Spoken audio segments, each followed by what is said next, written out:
안녕하세요. 오렌지 가난 교회 매일 만나 시간입니다. 오늘 아침 우리에게 주시는 하나님의 말씀은 에스겔 36장 32절에서 38절 말씀입니다. 주 여호와의 말씀이니라. 내가 이렇게 행함은 너희를 위함이 아닌 줄을 너희가 알리라. 이스라엘 족속아, 너희 행위로 말미암아 부끄러워하고 한탄할지어다. 주 여호와께서 이같이 말씀하셨느니라. 내가 너희를 모든 죄악에서 정결하게 하는 날에 성읍들에 사람이 거주하게 하며 황폐한 것이 건축되게 할 것인즉, 전에는 지나가는 자의 눈에 황폐하게 보였던 그 황폐한 땅이 장차 경작이 될지라. 사람이 이르기를 이 땅이 황폐하더니 이제는 에덴 동산 같이 되었고, 황량하고 적막하고 무너진 성읍들의 성벽과 주민이 있다 하리니, 너희 사방에 남은 이방 사람이 나 여호와가 무너진 곳을 건축하며 황폐한 자리에 심은 줄을 알리라. 나 여호와가 말하였으니 이루리라. 주 여호와께서 이같이 말씀하셨느니라. 그래도 이스라엘 족속이 이같이 자기들에게 이루어 주기를 내게 구하여야 할지라. 내가 그들의 수요를 양떼같이 많아지게 하되 제사 드릴 양떼 곧 예루살렘이 정한 절기의 양무리 같이 황폐한 성읍을 사람의 떼로 채우리라.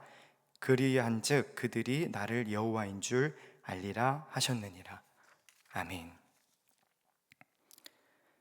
우리의 인생에서 가장 고통스러운 시간은 언제였습니까? 혹은 지금 이 순간에도 고통 속에서 힘겨운 시간을 보내고 계십니까? AI로 즉각적인 답을 얻을 수 있는 이 시대라 할지라도 뜻하지도 원하지도 않은 예상치 못한 고통을 마주하면 우리는 무너집니다. 그리고 그 고통 앞에서 처절하게 원인을 찾으려 발버둥칩니다. 이 고통이 왜 나에게 왔을까? 하지만 고통의 원인을 명백히 안다고 해서 그 충격이 조금이라도 줄어들던가요? 그러나 우리는 감당할 수 없는 고통의 무게를 견디다 못해 어떻게든 그 고통에 이름을 붙이려 애씁니다. 내가 무엇을 잘못해서 이런 꼴을 당하는가? 혹은 저 사람 때문에 내가 이렇게 망가졌다며 남 탓을 하거나 내 탓을 합니다.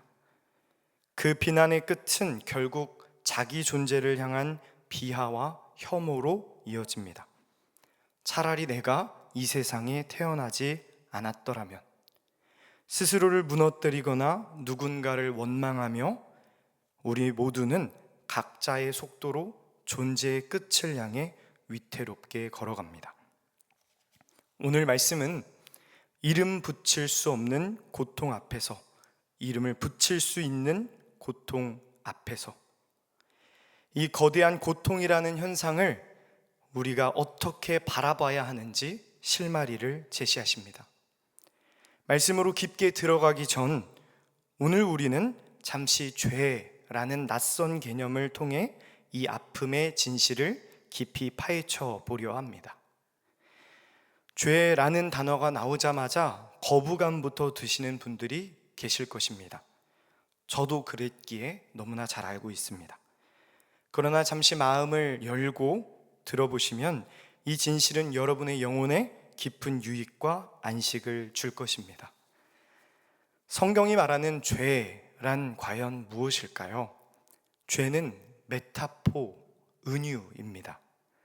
메타포란 여러 보조관념들을 통해 원관념을 더듬어 드러내는 것입니다. 저는 뭉게뭉게 피어납니다. 저는 솜사탕처럼 생겼습니다.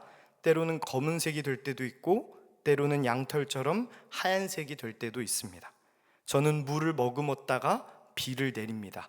저는 누구일까요? 바로 구름입니다. 이런 것이 바로 은유이지요. 따라서 죄란 이것이다 라는 단 한 문장으로 딱 잘라 말할 수 없습니다.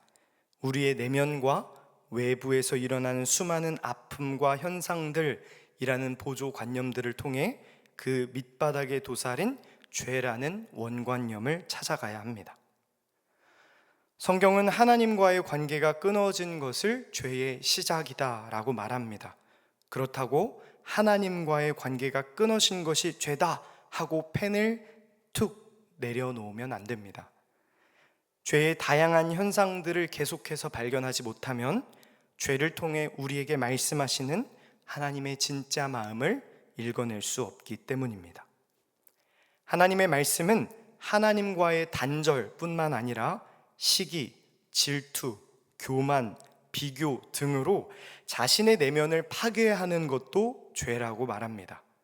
또 나를 넘어 타인의 생명을 위협하고 억압하는 것도 죄입니다. 교회에 오래 다녔다면 여기까지는 고개를 끄덕입니다. 우리의 불신앙이나 도덕적 일탈을 죄로 여기기 때문입니다.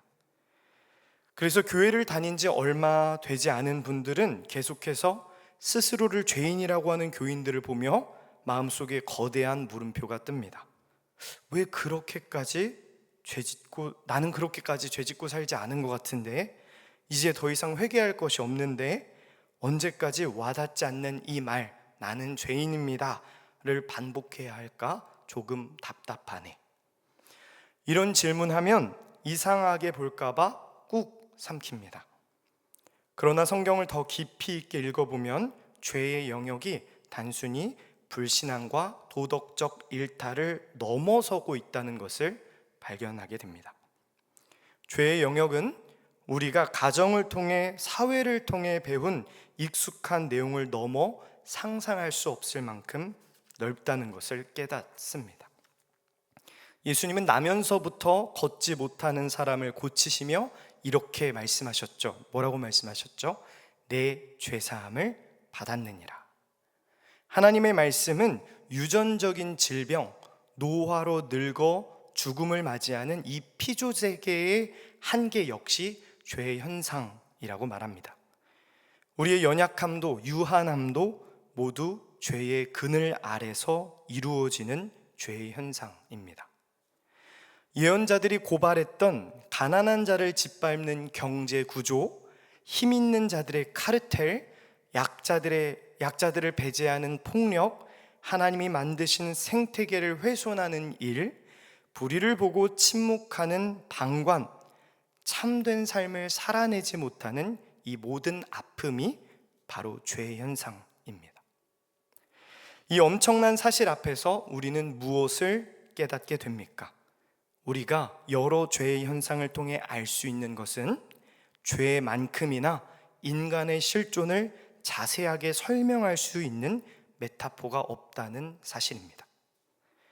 우리는 원하든 원하지 않든 숨을 쉬며 살아가는 것만으로도, 그 존재 자체만으로도 이미 죄의 영향력 아래 파산한 상태에 놓여 있습니다. 제가 죄라는 신학적인 개념을 꺼내어 여러분의 시야를 넓혀드린 이유는 앞서 우리가 질문한, 우리가 마주한 고통의 실마리를 찾기 위함이었습니다. 다시 돌아와 고통이란 무엇일까요? 힘겹게 살아가는 인간의 실존 속에서 필연적으로 터져나오는 현상입니다. 내가 잘못해서든 혹은 내가 도덕적으로 흠잡을 데 없이 잘 살아가고 있든 상관없이 언제 어디서나 엄습해오는 인간의 실존이 바로 죄의 현상입니다. 이 진실 앞에 서서, 인간의 실존이라는 우리의 맨 얼굴 앞에 서서 하나님을 떠난 인간이 스스로의 힘으로는 회복 가능성이 단 1%도 없는 파산 상태임을 깨달으셨다면 여러분은 오늘 진리의 길에 바르게 서 계신 것입니다. 하나님은 우리의 이 참담한 실존을 너무나 잘 알고 계십니다.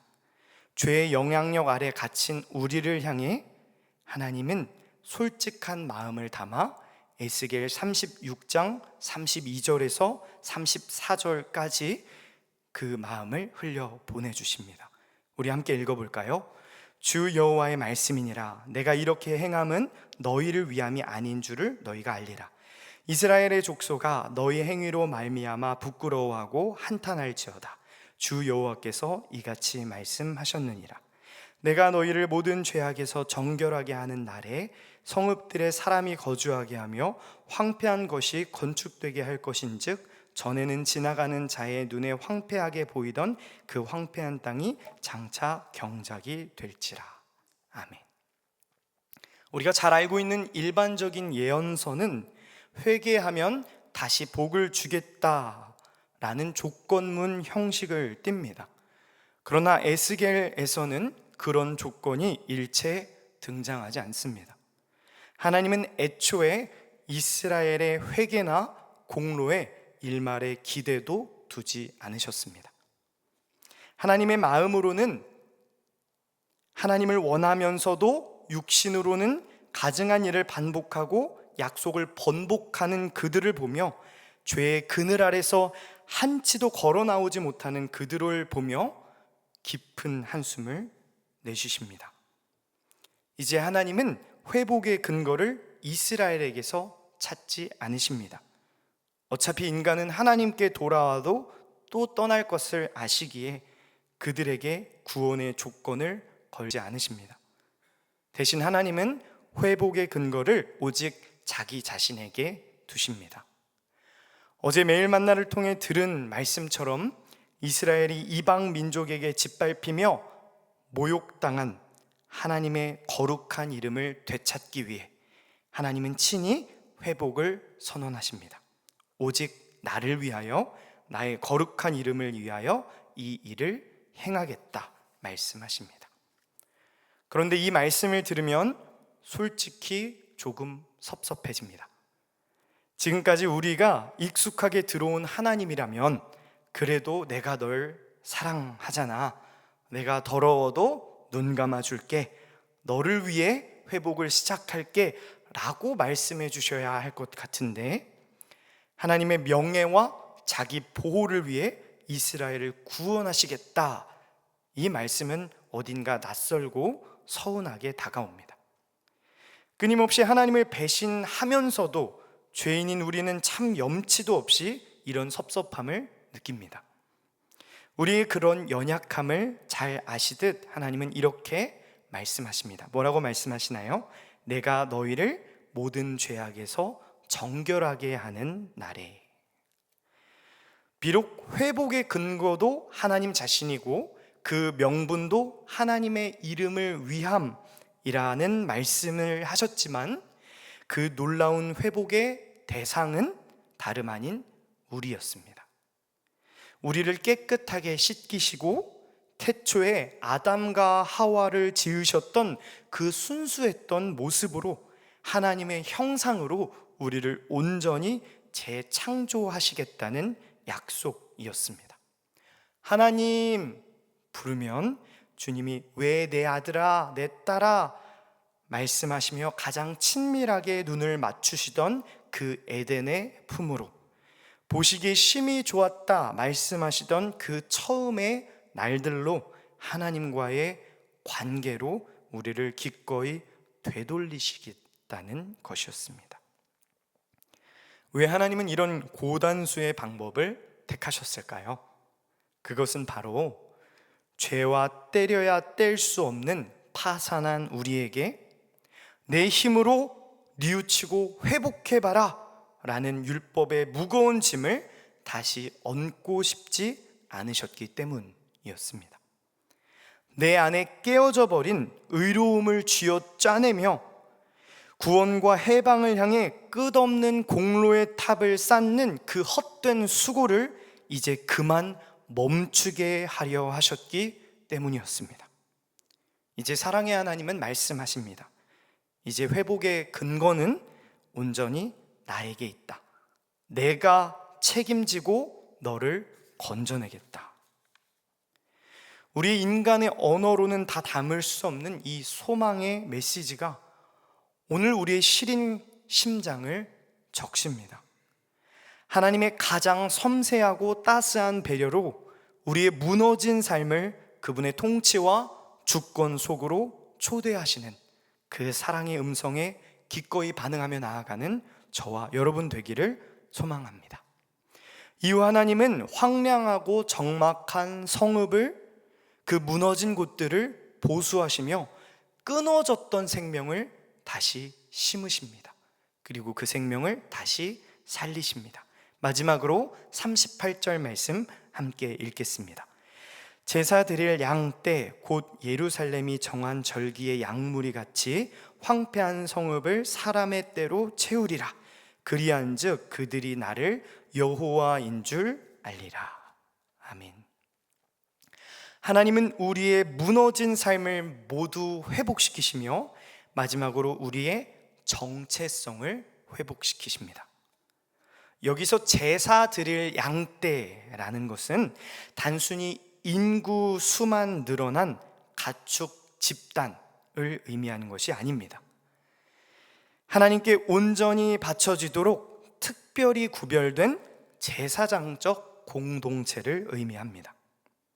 하나님은 우상에게 몸과 마음을 빼앗긴 채 서로를 물어뜯던 우리를 이제 세상의 해방과 정의와 평화가 닿아야 할 곳을 향해 제사장으로 파송하십니다. 생명이 쓰러져가는 아픔의 현장으로 걸어가 하나님의 생명을 연결하고 차가운 세상 속에서 하나님의 따뜻한 온기로 이웃을 환대하는 평화의 통로로 우리를 기꺼이 빚어 가십니다. 말씀을 맺겠습니다.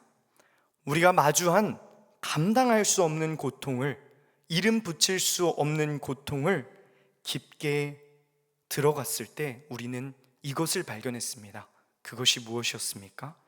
우리의 무너진 실존, 우리의 힘으로 결코 빠져나올 수 없는 죄의 현상이었습니다. 오늘 하나님은 우리의 부끄러움과 연약함, 한계와 죄의 그늘에 놓여져 있는 우리를, 그 우리에게 율법의 조건을 내걸지 않으십니다. 오직 실소유주이신 하나님의 전적인 주권과 거룩한 열심으로 우리를 깨끗이 씻기시고 이 황폐해진 인생의 터전에 다시 생명의 꽃을 틔우시기로 작정하셨습니다.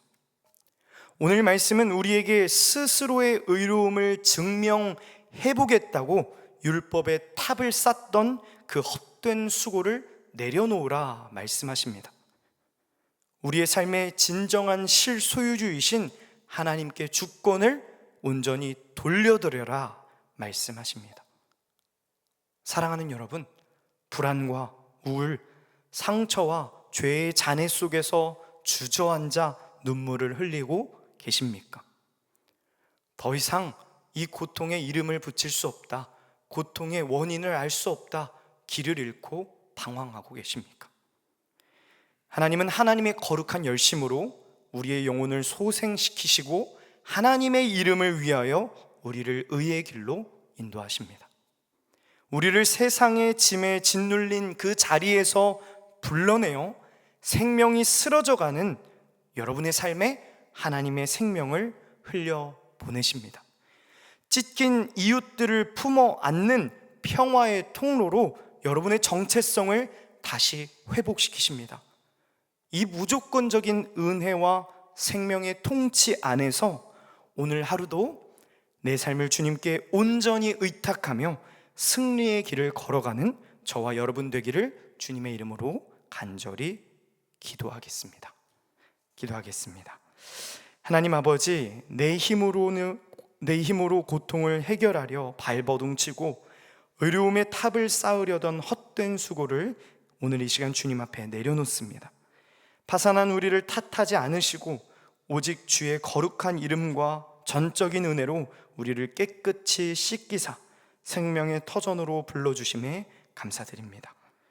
주님, 이제 우리의 삶의 주권을 온전히 주님께 돌려드립니다.